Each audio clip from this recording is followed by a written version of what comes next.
நமச்சிவாய வாழ்க. எல்லா உயிர்களும் இன்புற்று வாழ்க. இறைவனுடைய ஆலயத்திலே நாம் உட்பிரகார வளம் இருந்து கொண்டிருக்கின்றோம். தட்சிணாமூர்த்தி எம்பெருமானிடமிருந்து அவர் எவ்வாறு அந்த இடத்திலே ஏன் எழுந்தருளியிருக்கிறார் என்பதற்கான வரலாற்று உண்மையை சிந்தித்துக் கொண்டிருக்கிறோம். தாருகவன முனிவர்கள் வேள்வித்தீயை பெருமானிடத்து ஏவுகிறார். முதலிலே புலியை ஏவினார்கள், அடுத்தது யானையை ஏவினார்கள், அடுத்தது வேள்வித்தீயை ஏவுகிறார்கள். அதை பெருமான் தன்னுடைய ஒரு கரத்திலே பற்றி வைத்துக் கொள்கிறார். அதற்கடுத்து இவர்கள் கற்ற கலைஞானம் அனைத்தையும் ஒரு நாகமாக மாற்றி, பெரிய கொடூரமான கொலை குணமிக்க நாகமாக மாற்றி, அந்த வேதங்களை எல்லாம், வேதத்தில் அவர் கற்ற ஆற்றலை எல்லாம் பயன்படுத்தி ஒரு பாம்பை அனுப்புகிறார்கள். அதையும் நம்பெருமான் இன்னொரு கையிலே வைத்துக் கொள்வார். அதன் பிறகு இவர்கள் கோபம் தணிந்த பாடு கிடையாது. என்னடா இவன் இப்படி செய்கிறானே என்று இவருடைய இந்த சமணர்கள், நாம் திருநாவுக்கரசடியில் ஞானசம்பந்தர் வரலாற்றிலே பார்த்தோம். 7 கரை ஏறிய 7 வித்தை செய்யும் மந்திரங்கள் எழுதப்பட்ட ஓலைகள் எங்கள் வீட்டிலே கூட இருக்கிறது. குழந்தைகளுக்கு பிறந்து 14 வயது வரைக்கும் பாலகிரக தோஷ நிவர்த்தின்னு ஒரு ஓலைச்சுவடி, ஓலையில் எழுதிய அந்த வார்த்தைகளுக்கு ஆற்றல் அதிகமாக அந்த காலத்திலே இருந்திருக்கிறது. இப்பொழுது நாம் பயன்படுத்துவதில்லை. அவ்வழியிலே இவர்கள் கற்ற அனைத்தையும் மந்திரங்களையும் எழுதி பெருமான் மீது ஏவுகிறார்கள். நீங்கள் அந்த சைனீஸ் படத்தெல்லாம் பேப்பரை வச்சு ஆளை கதை அப்படி வீசுவான், அப்படியே வெட்டிடும் தெரியுமா? அதுபோல பெரிய வித்தையெல்லாம் நம் முனிவரிடம் வைத்திருந்திருக்கிறார்கள். அவற்றையெல்லாம் ஏவுகிறார்கள். பெருமான் அவற்றை சுவடியாக மாற்றி தன்னுடைய இன்னொரு கையிலே வைத்துக் கொள்கிறார். தங்களுடைய எல்லா வித்தையும் செல்லுபடியாகாமல் போக அந்த முனிவர்கள் என்ன கேட்கிறார் என்றால், நீர் சிவருமான் என்றால் நாங்கள் கேட்கும் ஒரு கேள்விக்கு நீ தெளிவான பதில் சொல்ல வேண்டும். எங்களை விட நீ பெரியவன் என்றார். ஏனெனில் அடியார்களே பெரியவர்கள். அடியார்கள் வணங்கவில்லை எனில் ஆண்டவனுக்கு மரியாதை கிடையாது. அடியாரை வணங்கினால் ஆண்டவனை வணங்கியது போல் அர்த்தம். ஆனால் ஆண்டவனை வணங்கினால் அடியாரை வணங்கிய புண்ணியம் கிடைக்காது என்று இன்று ஒரு குரு பேசிட்டு தண்டோரை போட்டு தெரியுது. அந்த கேள்வியை அங்கேயே கேட்டிருக்காங்க. நீரே சிவமான இருந்தாலும் சரி, என்ன நாங்கள் கேட்ட கேள்விக்கு பதில் சொல். இந்த உயிர் எப்பொழுது இறைவனுடைய திருவடியை அடையும் என்று கேட்கிறார்கள்.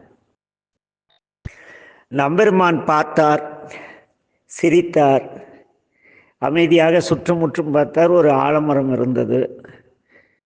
அங்கே போய் ஏற்கனவே அமர்ந்திருந்தார் என்று பார்த்தோம். அந்த ஆலமரத்தின் அந்த கல்லாசனத்திலே அமர்ந்து பெருமானிகள் அனுப்பி எல்லாத்தையும் வாங்கி வச்சுக்கிட்டார். உட்கார்ந்து வாங்கினா பிரச்சனை இல்லை, நம்மளே வச்சுக்கலாம். வாங்கி வச்சுக்கிட்டார். இவங்க இந்த கேள்வி கேட்டதை என்ன பண்ணார், தன்னுடைய அபயக்கரத்தை 5ஆக விரித்தார். அப்படியே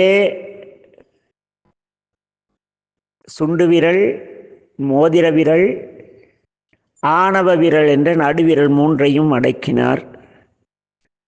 இந்த ஆள்காட்டி விரலை அப்படியே அடக்கி கட்டை விரல் என்கின்ற இறைவிரலின் அடிப்பகுதியிலே வைத்தார். வைத்தவுடனே என்ன, இந்த முனிவர்கள் பார்த்தார்கள். அவர்களும் கற்ற கேள்வி வல்லார்கள் இல்லையா? கற்ற கேள்வி வல்லார்கள் 4வருக்கும் ஆக்கிரந்த பூரணமாய் சொல்லவே சொல்லாமல் சொன்னார். என்னன்னு, நான் என்ற ஆணவம், ஆணவத்தில் 9 இருக்கு, அது பிற்பாடு பார்ப்போம். அந்த ஆணவம் முதல்ல மாயை நீங்கணும். நான் தான் பெரியவன் அப்படிங்கிறது இல்லை. இந்த புகழாசைங்கிறது மாயை. இன்னைக்கு உங்களை ஞானகுருமா, ஞானாசிரமா, அருட்பேராசிரமா, நாளைக்கு உங்களை விட ஒருத்தன் கதை சொன்னால் அவனை அப்படி கூப்பிட ஆரம்பிச்சிருவான். அது மாயை. பற்றுவதோல் பற்றி விளைவிடும். நமக்கு ஞானத்தை கொடுத்து விட்டாக அந்த மாயை நீங்கி, மாயையை நீக்கி, இரண்டாவது விரல் மோதிர விரல்னு பேர், அது இந்த பொன்னாசை போன்றவற்றை நீக்கி, நான் தான் பெரியவன், என்னை வணங்கினால் சிவனை வழிபடுவது போல என்ற ஆணவம் இருக்கிறது அல்லவா, அந்த ஆணவத்தையும் அடக்கி, ஆள்காட்டி என்றால் ஆள் தன்னை காட்டக்கூடிய விரல், எதிராளியை காட்டக்கூடிய விரல். ஆள்காட்டினா தப்பான பொருள் கிடையாது, மனிதர்களை அடையாளம் காட்டக்கூடிய விரல். அதனால் அதற்கு ஆன்ம விரல்னு ஒரு பேர் உண்டு. இந்த ஆன்மா நம்ம கட்டை விரல் இருக்கு இல்லையா, அதுக்கு என்ன பேருனா இறை விரல்னு பேர். அது இல்லைன்னா மீதி 4 விரல்களாலும் ஒரு பயனும் கிடையாது. அந்த கட்டை விரலின் அடிப்பகுதியை தொட்டு சரணடையுமானால் என்னாகும்? நீ இறைநிலையை அடைவாய்னு சொல்லாமல் சொல்லி அமைதியாக ஒரு புன்முறுவல் பூக்கிறார். நம்பெருமான் கோபப்பட்டால் கூட பிரச்சனை இல்லை, சிரிச்சிட்டா எல்லாமும் ஒளிஞ்சிடும், எல்லா மாயையும் எல்லாமும் விலகிவிடும். ஆக அங்கே அவர் அமர்ந்ததும் இந்த முனிவர்கள் அவருடைய திருவடியை வணங்கினார்கள். பெருமானே, அறியாமையினால் உங்களை நாங்கள் இப்படி பேசிவிட்டோம். இனி வருங்காலங்களிலே தங்களுடைய இந்த தட்சிணாமூர்த்தி கோலத்தை பார்க்கும் எல்லோரும் கற்ற கேள்வி உள்ளார்களாக இருந்தாலும் சரி, வேத வல்லுநர்களாக இருந்தாலும் சரி, யாராக இருந்தாலும் உன்னிடத்து வரும் பொழுது ஆணவத்தோடு வரக்கூடாது, பணிவோடு வர வேண்டும் என்று உணர்த்துவதற்காக நீங்கள் உங்கள் ஆலய கருவறையிலே என்ன தென்முக கடவுளாக எழுந்தருள வேண்டும்னு அவங்க கேட்க பெருமான் அப்படி உட்கார்ந்துட்டார். ஆக தட்சிணாமூர்த்தியை பார்த்த பின்னாலையும் அந்த 4 முனிவர்களை பார்த்த பின்னாலையும் நிமித்திக்கிட்டு கோயிலுக்குள்ளே போனோன்னு வச்சிங்களேன், தேர்றதுக்கு சந்தர்ப்பமே கிடையாது. நான் தான் பெரிய வித்வான், நான் தான் பெரிய புராண பேரொழி, என்ன நான் அருட்குருநாதர், அதெல்லாம் அங்கே ஒன்றும் வேலை கேட்காது. அவங்கள விடவா அருட்குருநாதர்கள்? அருளை நிறைய வைத்து அருளை வாரி வழங்குபவருக்கு அருட்குருநாதர்னு பேர். பொருளை நிறைய பெற்றுக்கொண்டு அருளை வழங்குவது போல நடிப்பவர்கள் இருக்கிறார்களா, அவர்களுக்கெல்லாம் அது பொருந்தாது. ஆக இங்கே தட்சிணாமூர்த்தி தரிசித்தோம். அப்படியே வந்தீங்களா, பின்னாலே மகாவிஷ்ணு இருப்பார். நம்முடைய மதுரை, அப்புறம் திருவாரூர் போன்ற பழைய தொன்மையான ஆலயங்கள், அந்த ஆலயங்கள் எல்லாம் திருவண்ணாமலையிலே அடிமுடி காணும் நிகழ்ச்சிக்கு முற்பட்ட ஆலயங்கள். அங்கே மகாவிஷ்ணு எளிமையாக இருப்பார்.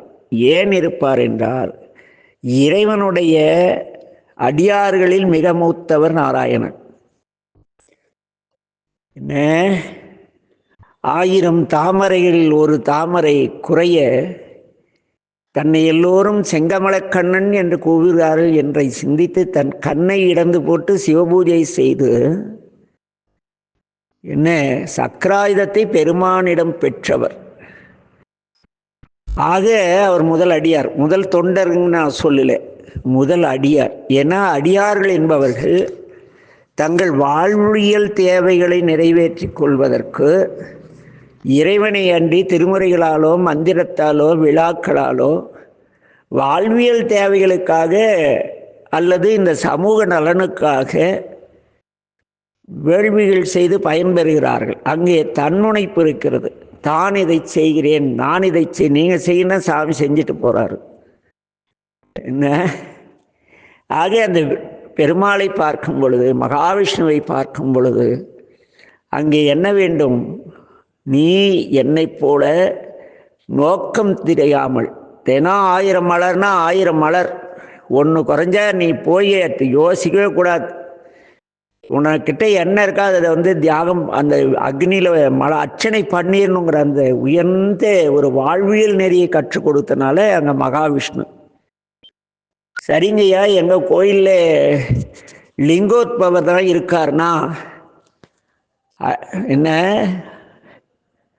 அவர் நம்ம ஞானசம்பந்த பிள்ளை எல்லா பாலும் பாடும், ஐயன் அரிக்கு அரியொன்னா பெருமான் அப்படிலாம் பாடுவாங்க. அது எதனாலன்னா அந்த அந்த சுற்றுப்பிரகார கோயிலில் இந்த சிவலிங்கத்தை அடிமுடி தேடும் அந்த திருமேனி வைத்தல் பெரிய ஒரு அர்த்தம் இருக்கிறது.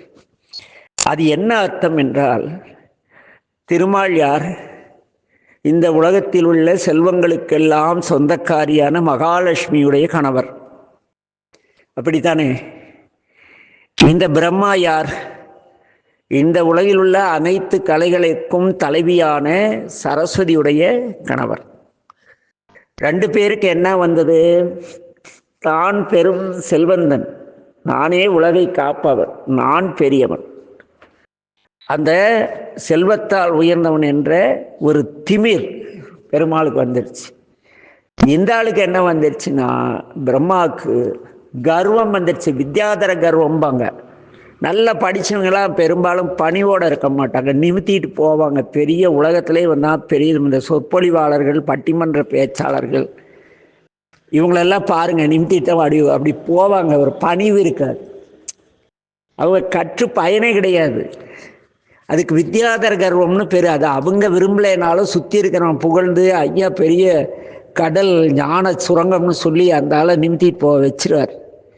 அப்படி அந்த பிரம்மாவுக்கு வந்து, நான் கற்ற என்னோட இருக்கிற இந்த கல்வி வித்தைகள் இல்லைன்னா உன் செல்வத்தை வச்சுட்டு என்ன பண்ணுறதுன்னு. இதை பார்த்த நம்பெருமான், சரி என்னுடைய அடிமுடி தேடுங்கள் என்று ஏன் சொல்றார் என்றால், பெருமான் அன்பு வடிவானவர். என்ன, அவங்கள அப்படியே நிற்கிறாங்க. சாமி அடலுருவாய் வான் கடந்தும் பாதாளம் கடந்து நிற்கிறார். அந்த கல்விக்குரியவன், பெரும்பாலும் இந்த செல்வந்தர்கள் ஒரு அளவுக்கு மேலே போனால் காலில் விழுந்துருவாங்க, உண்மையை ஒத்துக்குவாங்க, சாமி மன்னிச்சிருங்கன்னுவாங்க.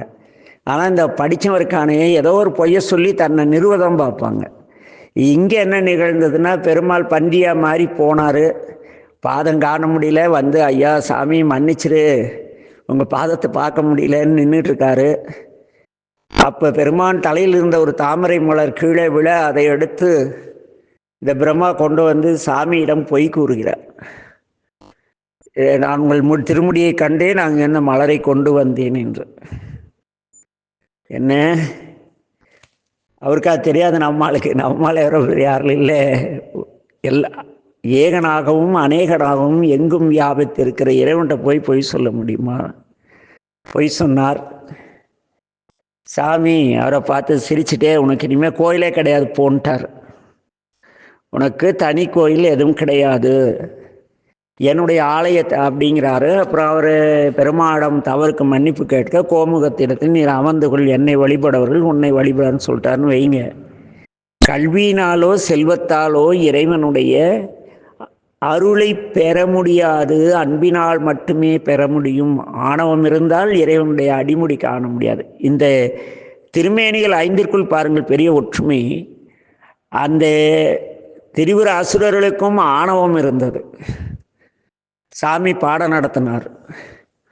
தாருகவன முனிவர்களுக்கும் ஆணவம் இருந்தது, பாடம் நடத்தினார். இந்த மகாவிஷ்ணுக்கும் பிரம்மனுக்கும் ஆணவம் வந்தது, பாடம் நடத்தினார். என்ன, ஆக நாம் அங்கே செல்லும் பொழுது, பின்னால் அவர்களை வழிபடும் பொழுது, கடவுளே இந்த பிரம்மா விஷ்ணு செல்வத்தாலும் கல்வியினாலும் பெரியவர்கள் என்று ஆணவத்தோடு வந்தார்கள், நான் அப்படி வரவில்லை பெருமானே, அன்பினால் உன்னை நோக்கி வந்திருக்கிறேன் என்று இறைவனை வேண்ட வேணும். அதுக்கு தான் அதை வச்சிருக்காங்க. அப்புறம் அப்படியே வந்தால் கோமுகத்தில் பிரம்மா இருப்பார். அது ஏன் நீர் வழிகிற இடத்துல பிரம்மா வச்சானா, நீர் இல்லையேல் உயிர் இல்லை, உயிர் இல்லையேல் உலகில்லை. இந்த உயிர்கள் அனைத்தும் நீரை சார்ந்து வாழ்கிறது. இந்த உயிர்களுக்கு அதற்கான வாழ்வியல் சூழ்நிலையை படைக்கக்கூடிய ஆற்றல் அந்த பிரம்மாவுக்கு இருக்கு. அதனால் அவர் அங்கே வச்சாங்க. இவரே நமக்கு உடலை தரக்கூடியவர், உலகை தந்தவர். இதெல்லாம் மாயையை தரக்கூடியவர் நம்முடைய பிரம்மதேவர். மகா மாயை தரக்கூடியவர் இந்த மகாவிஷ்ணு. அது எப்படின்னு பின்னால் பார்ப்போம். அப்புறம் வந்தீங்களா துர்க்கை இருக்கும். துர்க்கை வந்து பெரும்பாலும் சிவதுர்க்கை விஷ்ணு துர்க்கைன்னு போட்டுருவாங்க. சங்கு சக்கரம் வச்சதுனால விஷ்ணு துர்க்கைம்பாங்க. அப்படிலாம் கிடையாது. சங்கும் பெருமான் கிட்ட இருந்து நான் வாங்கினது, சக்கரமும் பெருமான் கிட்ட இருந்து மகாவிஷ்ணு வாங்குறார். ஆக இந்த சங்கு சக்கரம் இரண்டையும் கையில் வைத்திருப்பதால் அவள் விஷ்ணு துர்க்கையெல்லாம் கிடையாது. விஷ்ணுவின் அம்சம். அரண் என்பதற்கு மென்பால் அரி. அரினா பெண், அரண்னா ஆண். இங்க துர்காம்பிகை வந்து யாரு? திருமாலின் அம்சம் பெற்றவர். எல்லா தீயதையும் அழித்து காக்க வல்ல ஆற்றல். அதே அங்கேயே வைத்திருக்கிறார்கள். இது வந்து ஒரு உவமையான கதை என்று வைத்து கொண்டால் அதில் ஒரு பொருள் இருக்கிறது. அது என்னவெனில், இந்த பிரணவத்தை இறைவன் படைக்கிறார். பிரணவத்திலிருந்து ஆன்மாக்களுக்கு உடலை தந்து ஞானத்தை தருகிறார்.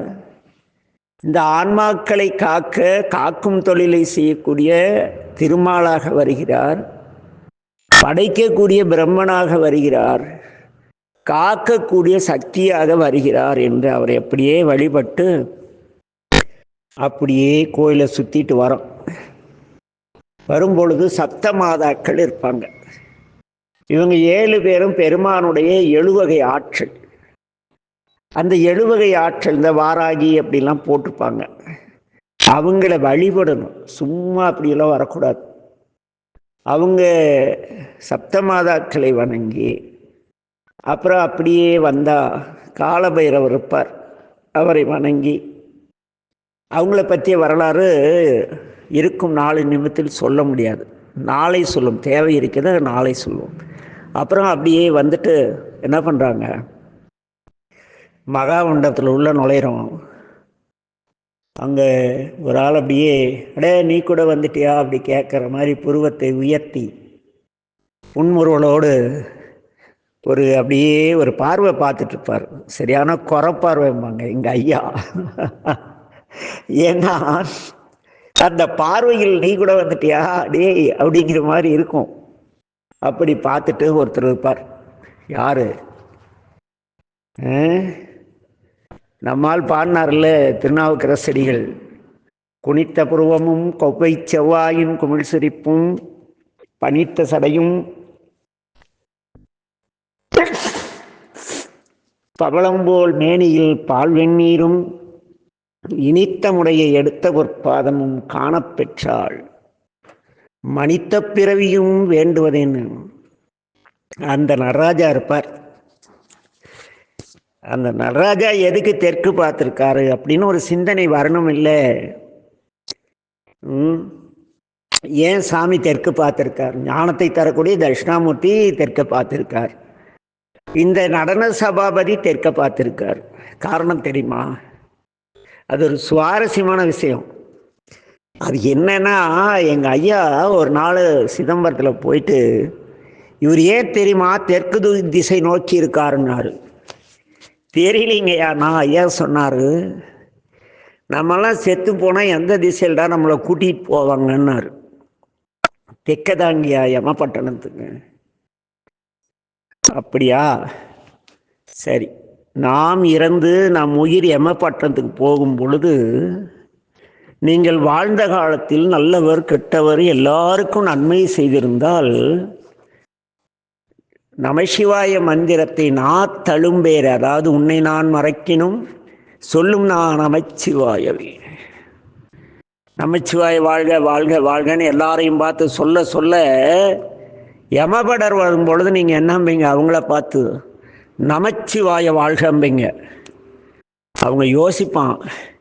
யோசித்து கூட்டி போகக்குள்ளே நம்முடைய நடராஜா இருக்கார் இல்லையா, அவர் அப்படியே என்ன பண்ணுவார்? டம டம டம டமன் டமரகம் அடிப்பார். டம டம டம டம டமருகனாதா இல்லை அடிப்பார். அடித்த உடனே நம்ம தான் இந்த மோடி வேர்த்து அடிக்கிற உடுக்கடிக்கிற பார்த்தாவே நமக்கு ஒரு கிக்கு வந்துடும் இல்லை? நம்மளறியா திரும்பி பார்ப்போம் தெரியுமா? உடுக்கை யோசை கேட்டா அந்த பெருமான் உடுக்கை ஒழித்ததும் நாம் அப்படியே திரும்பி பார்ப்போம். அப்போ சாமி ஒரு கையில் தீ வச்சிருக்கார் இல்லையா, அதே தன் முகத்தை இப்படி காட்டுவார். கொஞ்சம் கையை திருப்பி தன் முகத்தை காட்டி சிரிப்பார். இந்த ஆன்மா யோசிக்கும், இதை எங்கேயோ பார்த்துருக்கவேன்னு. அப்புறம் நமச்சிவாய வாழ்கங்கும். அங்கங்க திரும்புறார், திரும்ப அதை என் கூட வாம்மா நமபடர். ஆனால் இது என்ன பண்ணோம், இந்த முகத்தை எங்கேயோ பார்த்து இன்னொரு பார்த்துலான்னு திரும்பக்குள்ள அவர் சிரிச்சுக்கிட்டே இந்த அபயக்கரம் இருக்கு இல்லையா, அதில் மெதுவாக வான்னு கூப்பிட்டு வீசிய கரம் இருக்கு இல்லையா, அதை கீழே காட்டி என் பாதத்தை பற்றிக்கொள் ஒடியான்னு சொல்லுவாராம். என்ன நடராஜா உடுக்கை அடித்து யமபடர் கொண்டு செல்லும் பொழுது நம் உயிரை ஈர்த்து என்னை ஆட்கொண்ட எந்தை பெருமானை ஈர்த்து அபய கருத்தால் வாயென்று ஜாடை செய்து வீசிய கரத்தால் திருவடியை காட்டி ஒரு புன்முறுவல் செய்வாரா. இந்த பக்குவ ஆன்மாக்கள், தன்முனைப்பில்லாத ஆன்மாக்கள், தன்னை சிவமாக கருதி கொள்ளாத ஆன்மாக்கள் ஓடி வந்து திருவடியை பற்றி அந்த கொள்ள நமந்தமர் கொண்டு போகும் இடத்து அல்லல் கடுப்பன அஞ்செழுத்துமே அது நிகழும். அதுக்கு தான் தெற்கு பார்த்து நம்மால் நடனம் ஆடிட்டு ஏதாவது ரோட்டில் டான்ஸ் ஆடினா நம்ம பார்ப்போமா இல்லையா? தட்சிணாமூர்த்தின்னு தெற்க தான் இருக்காரு. இப்படியெல்லாம் அவரால் பண்ண முடியாது தெரியுமா? அவருக்கு தான் உடுக்கை இல்லையே. நடராஜா என்ன பண்ணார், உடுக்கை ஒழித்து முகத்தை காட்டி புன்முறுவல் செய்து வீசிய கரத்தால் அழைத்து, மன்னிக்கும் அபய கரத்தால் அழைத்து வீசிய கரத்தால் திருவடியை காட்டி என்னை பற்றிக்கொள் வாடா மகனே என்பார். அதுதான் நடராஜா. என்ன எப்படி இருக்கு? இனிமே அவங்க வந்தால் பயமே கிடையாது. இல்லை நம்ம தான் என்ன சத்தம் எப்படா எங்கடா அவன் கூட்டி போகிறப்ப எங்கடா ஒடுக்க சத்தம் காணோன்னு மெய்யன்பர்களாக இருந்தால் வரும். ஏனெனில் இந்த மெய்யன்பர்கள் அந்த வார்த்தை திருமுறையில் பல இடங்களில் வரும். மெய்யன்பர் அப்படின்னு மனம் ஒளி மெய்களால் மெய்யான அன்பர்களுக்கு மெய்யன்பர்கள்னு பேர். மிண்டு மனத்தவர் போமின்கள் மெய்யடியார்கள் விரைந்து வம்மின் அப்படிம்பார். மிண்டு மனத்தவனா பொன் பற்றி பொருள் பற்றி இறைவனை வழிபட்டு வேள்வி செய்து கும்பாபிஷேகம் செய்து கல்யாண காரியம் செய்து இறுதி காரியம் செய்து பொருளீட்டுபவர்கள் மிண்டு மனத்தவர்கள். மிண்டுனா திருமால் தன்னலத்திற்காக தான் உலகை காக்கக்கூடிய செயலை செய்வதற்காக பெருமானை வழிபட்டார். அவர் உயர்ந்த நோக்கத்தை வழிபட்டார்.